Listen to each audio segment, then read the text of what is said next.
Hey everybody, it's Julie Spencer back again. We are working our way through Buxton Peak Book 2, Center Stage. And if you haven't watched the first parts of the book, you need to go back and watch those because it won't make sense. Chapter 8 is called A Little Spoiled. Jenny, Megan exclaimed, "You are home way earlier than I thought you'd be." Just as Jenny walked into the common room with her friend Rachel, Ian walked out of the bathroom with a towel wrapped around his waist. "Babe, do you have any hair gel?" he asked. And Megan stopped when he asked Megan and stopped when he saw they weren't alone. "Oh, hey, Jenny, and whatever your name is." He looked back over at Megan and rubbed his hand through his wet hair, still questioning where he could find some hair gel. "Ian!" Megan practically dove across the room to push him back into the bathroom. "Don't come out of the bathroom without clothes on. Oh my gosh." "You'll have to grab them for me," Ian said. "They're on the floor by the bed, I think." Megan shoved him all the way into the bathroom, slammed the door, and turned around. She looked up at her friends with a sheepish grin. "Oh my gosh." Rachel's jaw dropped as she stared at Megan. "Ian Taylor is in your bathroom, naked." "Yes, I'm aware of that." Megan rushed over to the bedroom and snatched his clothes off the floor beside the bed. She opened the bathroom door just slightly and pushed his clothes inside, then slammed the door again. "He is my husband, so I am allowed to see him naked. You, however, are not." "Darn it," Rachel said, sighing dramatically as if she ever expected to. "What are you doing with him up here?" Jenny asked. Her eyes widened and she pushed Megan playfully. "Guys aren't supposed to be up here." "Gee, Jenny, what do you think I was doing with my husband after not seeing him for 4 weeks? Studying for final exams?" Megan pushed Jenny right back. "I think she was studying for her anatomy and physiology class," Rachel said. She picked up a random textbook from the desk beside her and pretended to thumb through the book. "Where can I sign up for that class?" Jenny asked, grabbing the book out of Rachel's hands. "You guys are so bad." Megan pursed her lips together but couldn't help laughing with them. Ian came back out of the bathroom wearing jeans and a t-shirt and looking almost as good as he did wearing a towel. All three girls stared at him. "What's so funny?" He shook his head and grinned. "Did you find me some hair gel?" "I don't wear hair gel," Megan said. "You're just going to have to wear a hat." "I'm tired of hiding behind a hat. Besides, I think I'll go a little crazy if I don't have my hair done." "I think you're a little spoiled." Megan came back to him, grinning. "You're just now figuring that out, babe?" He leaned down and kissed her lightly and then looked up at Rachel and Jenny. "Do either of you have any hair gel I can borrow? Apparently my wife doesn't like to spoil me." Rachel and Jenny leaned against one another in support. After a few seconds of staring at him, Jenny shook her head slightly and answered him. "Under the sink in the bathroom," Jenny whispered. "Thank you." Ian turned to his wife with a smug expression. "At least somebody in your dorm knows how to spoil me." He leaned down for one more little kiss, walked back into the bathroom, and opened the cabinet beneath the sink. All three girls stared into the open bathroom, watching him intricately weave the gooey stuff into his hair. He was completely oblivious to his audience while focusing on getting every hair where he wanted it. As he turned away from the mirror, he seemed confused. "What are you all staring at?" "I've been doing my hair the same way since I was 12 years old, and I'm a bit particular about it." "I bet girls have been staring at you the same way since you were 12 years old as well," Rachel suggested. "Yeah, and after all these years, I still don't get it." He looked back into the mirror.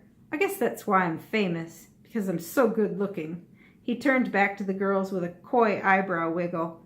"Yeah," Megan shook his head at him. "It couldn't possibly have anything to do with your music." "Music, that's right. I have to get a signed CD down to Karen before we leave. Where are they?" "In my room." Megan turned to go through the door. "Better grab 3 of them," Ian called to her, "so I can give one to each of your friends." Megan handed the stack of CDs to Ian along with a Sharpie marker, and he sat down at the desk. "Jenny, thank you for loaning me your hair gel. Ian Taylor." And he handed that one to Jenny. "Rachel, thank you for reminding me what it's like to be a 12-year-old again. Ian Taylor." And he handed that one to Rachel. "Karen, thank you for coming to Detroit to see me in concert. Ian Taylor." Ian looked up at Megan and grinned. "Had to think about the wording for that one." Ian winked at her. "Make sure I got it written correctly." Megan read the words over his shoulder and shook her head at him. Not the way I was thinking it should be. She leaned down for one more kiss before pulling him off the chair. Come on, I'll show you what it's like to be a college student. Hey! Jenny stopped her before they walked out the door and pulled her aside. He was here over Christmas break, wasn't he? That's why our room smelled so good. You sly dog. I have no idea what you're talking about. Megan faked a southern drawl and raised her eyebrows at her roommate. You know guys aren't allowed in the all-girls dorm. With that, she took Ian's hand and walked down the hall to deliver Karen's promised CD. Jeremy, I thought you reserved me a hotel room at the Comfort Inn. Ian turned from the lady at the front desk and complained into his cell phone. They can't seem to find your name. The speakerphone projected Jeremy's voice into the hotel lobby. It's reserved under your name, Ian. Jeremy made it sound like it should have been obvious. Why would you do that? Ian asked. You've never done that before. It's time you grew up, Jeremy said. I put a credit card in your wallet with your name on it, too. You did? Ian reached into his back pocket, and sure enough, there was a credit card in there. He looked up at the hotel staff at the desk and handed the lady his card. I guess the room is reserved in my name. Weird. He looked over at Megan and shrugged his shoulders. Thank you. The desk clerk looked down at the card and back up at him with a strange expression, but pulled up the reservation in the computer.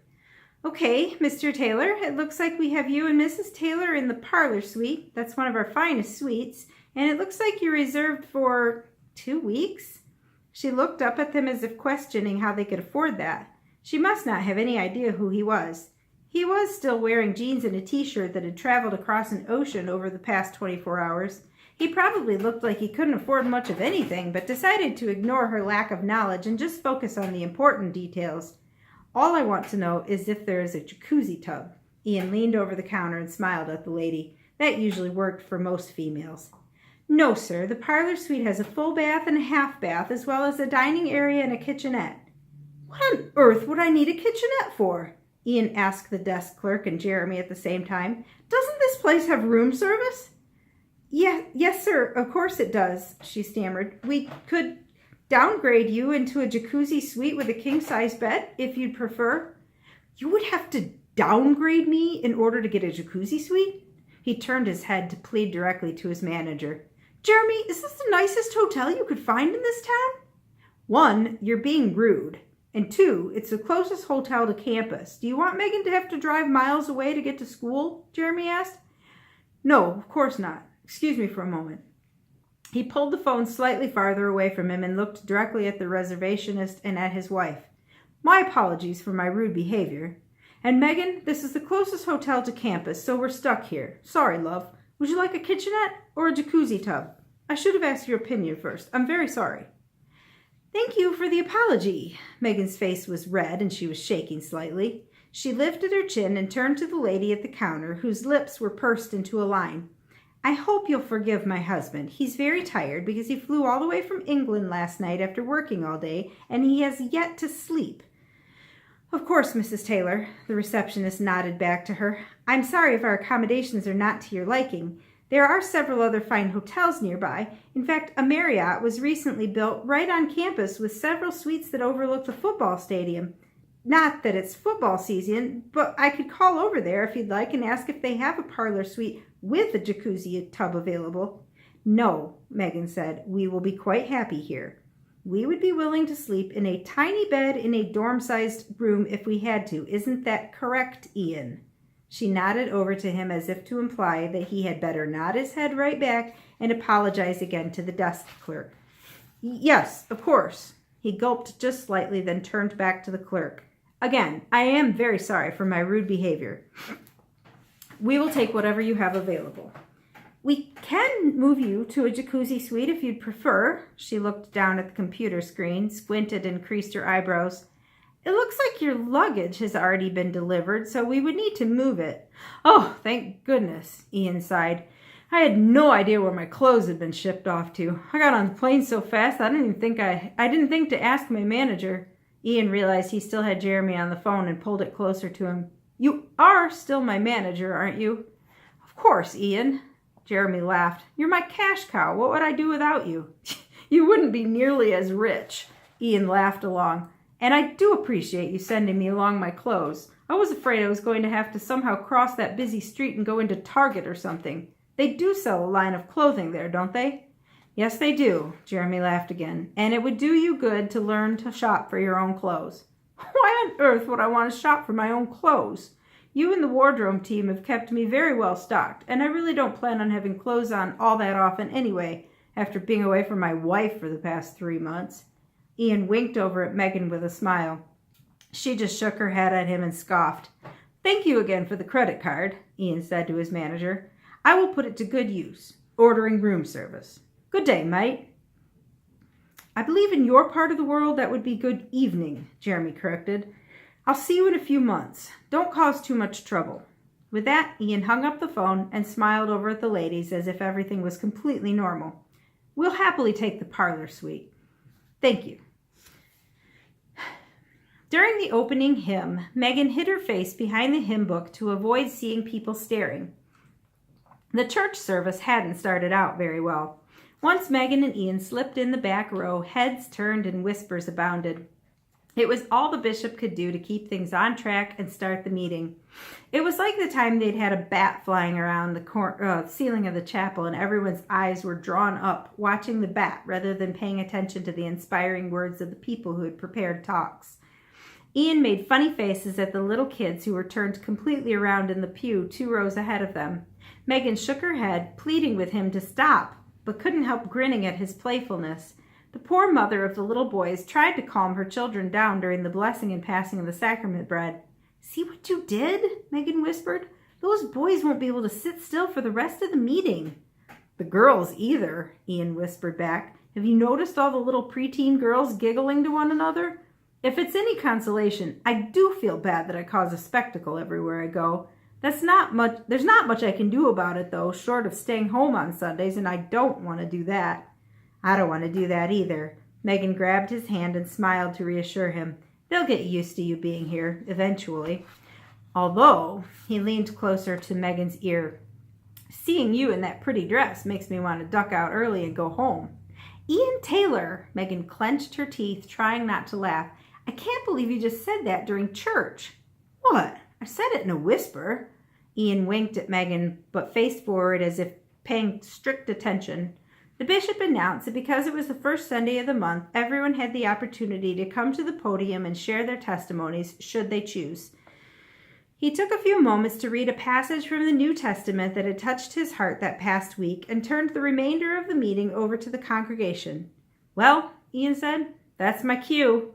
Megan was surprised when he rose from his seat and strode confidently to the front of the room. The microphone was just a little smaller than what he was used to, but he seemed just as comfortable in a suit coat and tie as he did in jeans and a t-shirt with a guitar strapped around him. He'd tucked his hands in his pockets and smirked. I think next week I'll sit up here near your bishop so everyone can face forward, Ian said. People laughed nervously. I don't want my pride to get in the way and assume you all know who I am.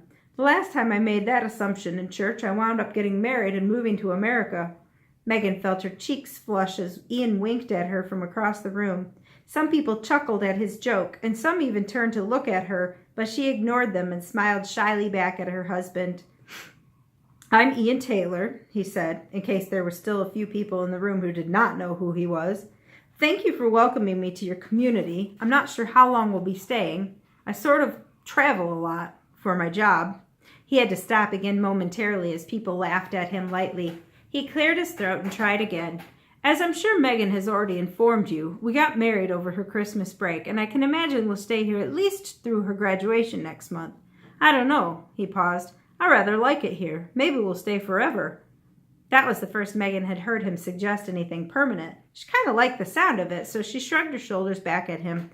What I do know is that as I've traveled the world, I've seen God's hand in so many ways. He loves all of us children, even us crazy Brits.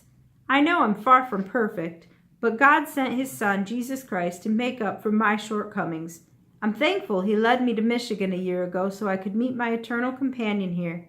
I'm grateful she agreed to marry me, even though I embarrassed her on live television. And I'm glad to know that our marriage is forever because we are sealed in the temple. I look forward to getting to know all of you here. although I will not sign autographs on Sundays." Ian grinned, and many people in the congregation chuckled along with him. "I say these things in the name of Jesus Christ," he stated. "Amen."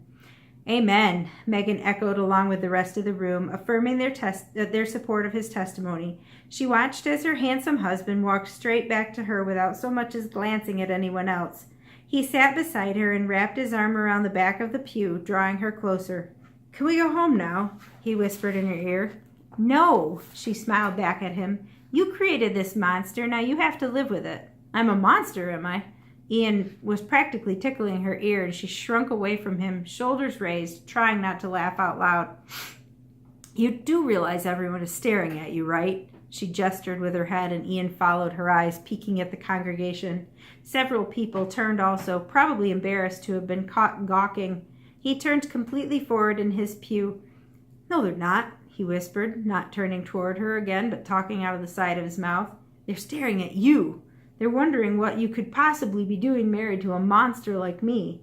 "And what am I doing married to a monster like you?" she whispered back, raising her eyebrows at him. "Take me home and I'll show you," Ian invited. He didn't crack a smile, but his eyes couldn't hide their gleam. "Will you stop?" Megan warned him. "We are staying until church is over, no matter how badly you behave." "Aw, come on." He stuck his bottom lip out. "I think I now understand what it'd be like to be one of those moms trying to get their kids to behave." "We could arrange that," he whispered suggestively. She looked over at him, suddenly serious. They had never talked about having children, and she wondered if he was joking. Most of the time she couldn't tell if he was teasing her or not.